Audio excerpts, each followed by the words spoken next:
ಯಾಕೆ ಈ ಮಟ್ಟಿಗೆ ಹಿಂಸಾಚಾರಗಳು ನಡೀತು, ಯಾವ ವಿಚಾರಕ್ಕೆ ಹೋರಾಟವನ್ನು ನಡೆಸಲಿಕ್ಕೆ ಮುಂದಾದರೂ ವಿದ್ಯಾರ್ಥಿಗಳು, ಇದಕ್ಕೆ ಸಂಬಂಧಪಟ್ಟ ಒಂದಷ್ಟು ಅಂಶವನ್ನು ಕ್ವಿಕ್ಕಾಗಿ ಗಮನಿಸ್ತಾ ಹೋಗೋಣ. ಬಾಂಗ್ಲಾದೇಶದಲ್ಲಿ ಸರ್ಕಾರಿ ಉದ್ಯೋಗಕ್ಕೆ ಮೀಸಲಾತಿ ನೀಡುವ ವಿಚಾರಕ್ಕೆ ಸಂಬಂಧಪಟ್ಟಂತೆ ನಡೆದಿರುವ ಸಂಘರ್ಷ ಇದು.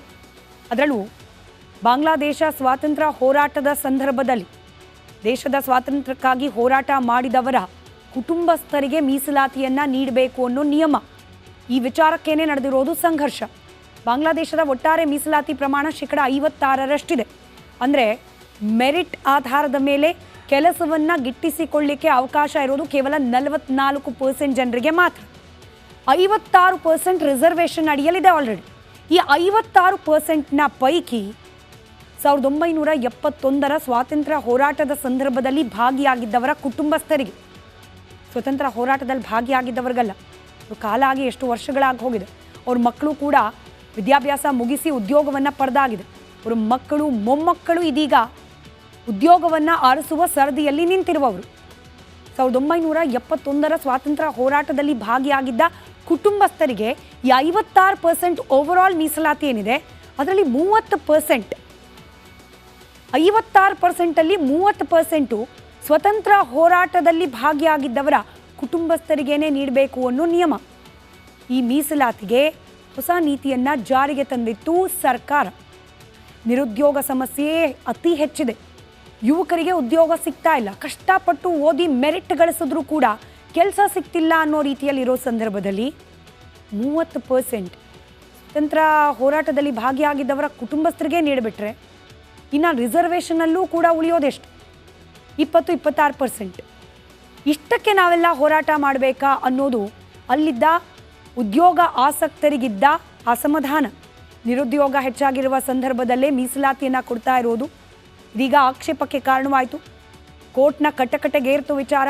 56%ರಷ್ಟಿದ್ದ ಒಟ್ಟು ಮೀಸಲಾತಿಯನ್ನು ಇದೀಗ ಸಡನ್ ಆಗಿ 7%ಗೆ ಇಳಿಸಲಾಗಿದೆ. 56ರಿಂದ 7. ಸ್ವಾತಂತ್ರ್ಯ ಹೋರಾಟಗಾರರಿಗೆ ಅಂತ ಹೇಳಿ ಇಟ್ಟಿದ್ದ 30%ಅನ್ನು 5%ಗೆ ಇಳಿಸಿದೆ ಸರ್ಕಾರ. ಸರ್ಕಾರದ ಕ್ರಮಕ್ಕೆ ಇದೀಗ ಯೂನಿವರ್ಸಿಟಿ ವಿದ್ಯಾರ್ಥಿಗಳು ತಕರಾರು ತೆಗೆದರು. ಇನ್ನು ಇಡೀ ಪ್ರಕರಣ ಸಂಘರ್ಷದ ಸ್ವರೂಪವನ್ನು ಪಡೆದ ನಂತರದಲ್ಲಿ ಕೋರ್ಟ್ನಲ್ಲೂ ಕೂಡ ಇದರ ಪ್ರಶ್ನೆಯನ್ನು ಎತ್ತಲಾಯಿತು. ಸುಪ್ರೀಂ ಕೋರ್ಟ್, ಬಾಂಗ್ಲಾದೇಶದ ಸುಪ್ರೀಂ ಕೋರ್ಟ್ ಇದರ ಬಗ್ಗೆ ತೀರ್ಪನ್ನು ನೀಡಿದೆ. ಸರ್ಕಾರದ ಮೀಸಲಾತಿ ತಿದ್ದುಪಡಿಗೆ ತಡೆ ಹಿಡಿದಿದೆ ಸುಪ್ರೀಂ ಕೋರ್ಟ್. ಒಟ್ಟಾರೆ 56%ರಷ್ಟಿದ್ದ ಮೀಸಲಾತಿಯನ್ನು 7%ಕ್ಕೆ ತಂದಿರೋದನ್ನು ತಡೆ ಒಡ್ಡಿದೆ. ಸ್ವಾತಂತ್ರ್ಯ ಹೋರಾಟದ ಕುಟುಂಬಕ್ಕೆ ಕೊಡ್ತಾ ಇದ್ದ ಮೀಸಲಾತಿಗೂ ಕೂಡ ಬ್ರೇಕ್ ನೀಡಲಾಗಿದೆ. ಅವರಿಗೆ ಕೊಡಲಾಗ್ತಾ ಇದ್ದ 30%ಅನ್ನು 5%ಗೆ ಇಳಿಸಲಾಗಿರೋದು. ಇವತ್ತು ಇದೇ ವಿಚಾರಕ್ಕೆ ಬಾಂಗ್ಲಾದೇಶದ ಸರ್ವೋಚ್ಚ ನ್ಯಾಯಾಲಯ ತನ್ನ ತೀರ್ಪನ್ನು ಪ್ರಕಟಿಸಿದೆ. ಪ್ರತಿಭಟನೆ ಕೈಬಿಟ್ಟು ತರಗತಿಗೆ ಹಾಜರಾಗಿ ಅಂತ ಹೇಳಿ ವಿದ್ಯಾರ್ಥಿಗಳಿಗೆ ಕೋರ್ಟ್ ಆದೇಶ ಕೂಡ ನೀಡಿದೆ. ಸರ್ಕಾರದ ವಾದ ಏನು? ಸ್ವಾತಂತ್ರ್ಯ ಹೋರಾಟಗಾರರ ಕುಟುಂಬಕ್ಕೆ 30%ರಷ್ಟು ಮೀಸಲಾತಿ ಕೊಡಬೇಕು. ಮೀಸಲಾತಿಯನ್ನು ಮೀಸಲಾತಿಯಲ್ಲಿ ಮಹಿಳೆಯರಿಗೆ 10%, ಇನ್ನು 10% ಮೀಸಲಾತಿ ಹಿಂದುಳಿದ ಜಿಲ್ಲೆಗಳ ವಾಸಿಗಳಿಗೆ, ಹಿಂದುಳಿದ ವರ್ಗಕ್ಕಲ್ಲ, ಹಿಂದುಳಿದ ಜಿಲ್ಲೆಗಳ ನಿವಾಸಿಗಳಿಗೆ 10%. ಅಲ್ಪಸಂಖ್ಯಾತರಿಗೆ ಧರ್ಮದ ಆಧಾರದ ಮೇಲೆ, ಜಾತಿಯ ಆಧಾರದ ಮೇಲಲ್ಲ, ಧರ್ಮದ ಆಧಾರದ ಮೇಲೆ 5% ಮೀಸಲಾತಿ ಕೊಡ್ತೀವಿ ಅನ್ನೋದು ಸರ್ಕಾರದ ವಾದ. ಅಂಗವಿಕಲರಿಗೆ 1% ಮೀಸಲಾತಿಯನ್ನು ನೀಡಲಿಕ್ಕೆ ಸರ್ಕಾರ ಮುಂದಾಗಿತ್ತು. ಸಂಘರ್ಷ ಆಯಿತು. ಸುಪ್ರೀಂ ಕೋರ್ಟ್ ಇದೀಗ ಮಧ್ಯಪ್ರವೇಶ ಮಾಡಿದೆ. ತಣ್ಣಗಾಗತ್ತಾ ಬಾಂಗ್ಲಾದ ಪರಿಸ್ಥಿತಿ? ಕಾದ್ ನೋಡೋಣ. ಇವಿಷ್ಟು ಇವತ್ತಿನ ಕರ್ನಾಟಕ ಪ್ರೈಮ್ ಟೈಮ್ನ ಸುದ್ದಿ. ಇತ್ತ ಒಡಿಶಾದಲ್ಲೂ ಕೂಡ ರಾಜಕೀಯ ಚಟುವಟಿಕೆಗಳು ಬಿರುಸಿನಿಂದ ನಡೀತಾ ಇದೆ.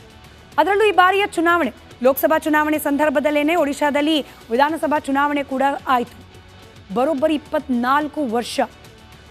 24 ವರ್ಷ ಅಧಿಕಾರದಲ್ಲಿದ್ದ ನವೀನ್ ಪಟ್ನಾಯಕ್ ಇದೀಗ ವಿರೋಧ ಪಕ್ಷದ ನಾಯಕನ ಸ್ಥಾನದಲ್ಲಿ ಕೂರೋ ಸಮಯ. ಮೊದಲ ಬಾರಿಗೆ 2 ದಶಕದ ನಂತರದಲ್ಲಿ ಮೊದಲ ಬಾರಿಗೆ ಮುಖ್ಯಮಂತ್ರಿಯಾಗಿದ್ದ ನವೀನ್ ಪಟ್ನಾಯಕ್ ಅವರು ಇದೀಗ ವಿರೋಧ ಪಕ್ಷದ ಜಾಗದಲ್ಲಿ ಕೂತು ಬಿಜೆಪಿ ಯಾವ ರೀತಿಯಾಗಿ ಕಾರ್ಯಚಟುವಟಿಕೆ ನಡೆಸುತ್ತೆ ಅನ್ನೋದನ್ನು ನೋಡುವ ಸಮಯ. ಆದರೆ ವಿರೋಧ ಪಕ್ಷದ ಸ್ಥಾನದಲ್ಲಿ ಕೂತರೂ ಕೂಡ ಜಡ್ಡುಗಟ್ಟಿ ಕೂತಿಲ್ಲ. ಬಿಜು ಜನತಾದಳ ಪಕ್ಷ ಬಹಳ ಬಿರುಸಿನ ಚಟುವಟಿಕೆಗಳನ್ನು ತನ್ನದಾಗಿಸಿಕೊಳ್ತಾ ಇದೆ. ಆಡಳಿತಾರೂಢ ಬಿಜೆಪಿ ಸಚಿವರ ಮೇಲೆ ನಿರಂತರ ಕಣ್ಣಿಡುವ ಪ್ರಯತ್ನವನ್ನು ಮಾಡುವ ನಿರ್ಧಾರವನ್ನು ಮಾಡಲಾಗಿದೆ. ಹೀಗಾಗಿ ವಿರೋಧ ಪಕ್ಷದ ನಾಯಕರಿಗೂ ಕೂಡ ಸಚಿವ ಸಂಪುಟವನ್ನು ನೇಮಿಸಲಾಗಿದೆ. ಬಹಳ ಇಂಟ್ರೆಸ್ಟಿಂಗ್ ಆಗಿದೆ ಈ ಒಂದು ನಿಯಮ. ನಾವು ಸಾಮಾನ್ಯವಾಗಿ ಯಾವ ಪಕ್ಷದ ಕೈಯಲ್ಲಿ ಅಧಿಕಾರ ಇರುತ್ತೆ, ಯಾರು ಸರ್ಕಾರವನ್ನು ರಚಿಸಿರ್ತಾರೆ ಅವ್ರು ಮಾತ್ರ ಅಧಿಕೃತವಾಗಿ ಸಚಿವ ಸಂಪುಟವನ್ನು ರಚನೆ ಮಾಡಿರೋದನ್ನು ಗಮನಿಸಿರ್ತೀವಿ. ಆದರೆ ವಿರೋಧ ಪಕ್ಷದವರಿಗೂ ಕೂಡ ಕೆಲವೊಂದಷ್ಟು ಸಚಿವ ಸ್ಥಾನದಲ್ಲಿ ನಿಂತು ನಿರ್ವಹಿಸುವಂತಹ ಜವಾಬ್ದಾರಿಯನ್ನೇ ನೀಡಲಾಗಿದೆಯಂತೆ. ಈ ಮೂಲಕ ಆಡಳಿತ ಪಕ್ಷದ ವಿರುದ್ಧ ಮತ್ತಷ್ಟು ತೀಕ್ಷ್ಣವಾದ ದೃಷ್ಟಿಯನ್ನು ಇಡುವ ಕೆಲಸವನ್ನು ಮಾಡಲಿಕ್ಕೆ ಬಿಜೆಡಿ ಮುಂದಾಗಿದೆ. ಯಾವ ರೀತಿ ಇರುತ್ತೆ ಹಾಗಾದರೆ ಈ ಶ್ಯಾಡೋ ಕ್ಯಾಬಿನೆಟ್, ಶ್ಯಾಡೋ CM ಅಂತ ಕೇಳಿರ್ತೀರಿ. ಪದೇ ಪದೇ ಕರ್ನಾಟಕದಲ್ಲೂ ಕೂಡ ಇಂಥದ್ದೊಂದು ವಿಚಾರ ಪ್ರಸ್ತಾಪ ಆಗ್ತಲೇ ಇರುತ್ತೆ. ಅಂದರೆ ಮುಖ್ಯಮಂತ್ರಿ ಹೆಸರಲ್ಲಿ ಒಬ್ಬರು, ಅವ್ರ ಹಿಂದೆ ಮತ್ತೊಬ್ಬರು ನಿಂತು ಕೆಲಸ ಮಾಡ್ತಿರ್ತಾರೆ ಅನ್ನೋ ರೀತಿಯಲ್ಲಿ. ಇನ್ಫ್ಯಾಕ್ಟ್ ಪಾರ್ಲಿಮೆಂಟ್ರಿ ಪದದಲ್ಲೇ ನಾವು ಹೇಳಬೇಕು ಅಂತಂದರೆ ಮುಖ್ಯಮಂತ್ರಿ ಅಂತಂದರೆ ವಿರೋಧ ಪಕ್ಷದ ನಾಯಕನಿಗೆ ಆ ಸ್ಥಾನವನ್ನು ನೀಡಲಾಗುತ್ತೆ, ಆ ಹೆಸರಲ್ಲಿ ಸಂಬೋಧನೆ ಮಾಡಲಾಗುತ್ತೆ. ಆದರೆ ಶ್ಯಾಡೋ ಕ್ಯಾಬಿನೆಟ್ ಕಾನ್ಸೆಪ್ಟನ್ನು ಇದೀಗ ಒಡಿಶಾದಲ್ಲಿ ಜಾರಿಗೆ ತರಲಾಗ್ತಾ ಇದೆ. ವಿಪಕ್ಷ ಸ್ಥಾನಕ್ಕೆ ಹೊಸ ರೂಪವನ್ನು ಆ ಮೂಲಕ ಕೊಡುವ ಪ್ರಯತ್ನವನ್ನು ನವೀನ್ ಪಟ್ನಾಯಕ್ ಮಾಡ್ತಾ ಇದ್ದಾರೆ. ಶ್ಯಾಡೋ CM ರೀತಿಯಲ್ಲೇ ಶ್ಯಾಡೋ ಕ್ಯಾಬಿನೆಟನ್ನು ನೇಮಕ ಮಾಡಲಾಗಿದೆ. ಬ್ರಿಟನ್ನಲ್ಲಿದೆ ಈ ರೀತಿಯಾದ ಒಂದು ನಿಯಮ.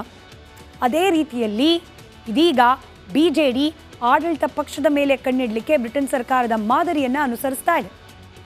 ಸಚಿವರಿಗೆ ವಿಪಕ್ಷದಲ್ಲೂ ಕೂಡ ಒಬ್ಬೊಬ್ಬ ಮಾಜಿ ಸಚಿವರನ್ನ ನೇಮಕ. ಫಾರ್ ಎಕ್ಸಾಂಪಲ್, ಹಿಂದೆ ತಮ್ಮಲ್ಲಿ ಅಧಿಕಾರ ಇದ್ದ ಸಂದರ್ಭದಲ್ಲಿ ಯಾರು ಕೃಷಿ ಸಚಿವರಾಗಿರ್ತಾರೋ ಅವರಿಗೆ ಇದೀಗ ಕೃಷಿ ವಿರೋಧ ಪಕ್ಷದ ಸಚಿವ ಸ್ಥಾನ. ಆತ ಮಾಡಬೇಕಾಗಿರೋ ಕೆಲಸ, ಈಗ ಹಾಲಿ ಕೃಷಿ ಸಚಿವರು ಯಾರಿದ್ದಾರೆ ಅವ್ರು ಏನು ಮಾಡ್ತಿದ್ದಾರೆ, ಏನು ಮಾಡ್ತಿಲ್ಲ, ಕೃಷಿ ಇಲಾಖೆಯಲ್ಲಿ ಏನಾಗಬೇಕಾಗಿತ್ತು, ಭ್ರಷ್ಟಾಚಾರ ಏನಾದರೂ ನಡೀತಿದೆಯಾ, ಅದನ್ನು ಚಾಚು ತಪ್ಪದೆ ಅಬ್ಸರ್ವ್ ಮಾಡೋದು. ಹೀಗೆ ಪ್ರತಿ ಇಲಾಖೆಗೂ ಕೂಡ ಒಬ್ಬೊಬ್ಬ ವಿರೋಧ ಪಕ್ಷದ ಸಚಿವರನ್ನ ನೇಮಕ ಮಾಡ್ತಾ ಇದ್ದಾರೆ. ಆ ಮೂಲಕ ಪ್ರತಿ ಸಚಿವರ ಕಾರ್ಯವೈಖರಿಯನ್ನ ಕೂಡ ಗಮನಿಸಲಿಕ್ಕೆ ಪ್ಲಾನ್ ಮಾಡಲಾಗಿದೆ. ವಿರೋಧ ಪಕ್ಷದ ಸಚಿವರು ತಮಗೆ ಒಪ್ಪಿಸಿದ ಇಲಾಖೆಯ ವೈಫಲ್ಯದ ಬಗ್ಗೆ ಕಂಟಿನ್ಯೂಸ್ ಆಗಿ ಮಾನಿಟರ್ ಮಾಡಬೇಕು, ಚರ್ಚೆ ಮಾಡ್ತಾ ಇರಬೇಕು. ಹಾಗೆ ಆಡಳಿತಾರೂಢ ಪಕ್ಷದ ಸಚಿವರಿಗೆ ಚಾಟಿ ಬೀಸ್ತಾ ಇರಬೇಕು ಮಾತಿನ ಮೂಲಕ. ಈ ಮೂಲಕ ವ್ಯವಸ್ಥಿತವಾಗಿ ಸರ್ಕಾರವನ್ನು ಕಟ್ಟು ಹಾಕಲಿಕ್ಕೆ ಪ್ಲಾನ್ ಮಾಡಲಾಗ್ತಾ ಇದೆ. ಎಂಥ ದೊಡ್ಡ ಎಕ್ಸಾಂಪಲ್, ನಮ್ಮ ರಾಜ್ಯದಲ್ಲೂ ವಿರೋಧ ಪಕ್ಷಗಳಿವೆ. ಇನ್ಫ್ಯಾಕ್ಟ್ ರಿಪಬ್ಲಿಕನ್ನದಲ್ಲೇ ಚರ್ಚೆ ಮಾಡಿದ್ವಿ. ವಿರೋಧ ಪಕ್ಷಗಳು ದೊಡ್ಡ ದೊಡ್ಡ ಹಗರಣದ ಆರೋಪ ಬರ್ತಾ ಇದ್ರೂ ಕೂಡ ತಕ್ಕ ಮಟ್ಟಿಗೆ ಪ್ರತಿಭಟನೆಯನ್ನು ಕೂಡ ಮಾಡ್ತಾ ಇಲ್ವಾ ಅಂತ ಹೇಳಿ. ಇನ್ಫ್ಯಾಕ್ಟ್ ಅಧಿವೇಶನ ಪ್ರಾರಂಭ ಆದಮೇಲೆ ಪ್ರತಿಭಟನೆಗಳನ್ನು ಮಾಡ್ತಿದ್ದಾರೆ, ಹೋರಾಟಗಳನ್ನು ಮಾಡ್ತಿದ್ದಾರೆ.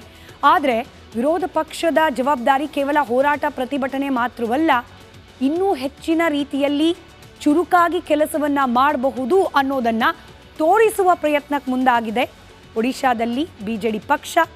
ಎಷ್ಟರ ಮಟ್ಟಿಗೆ ಸಫಲವಾಗುತ್ತೆ, ಕರ್ನಾಟಕ ಇದರಿಂದ ಏನಾದರೂ ಕಲಿಬೋದಾ, ಕರ್ನಾಟಕದಲ್ಲಿರುವ ವಿರೋಧ ಪಕ್ಷದ ಸದಸ್ಯರು ಇದರಿಂದ ಏನಾದರೂ ಅನುಕರಣೆ ಮಾಡಬಹುದಾ, ಕಾದು ನೋಡೋಣ.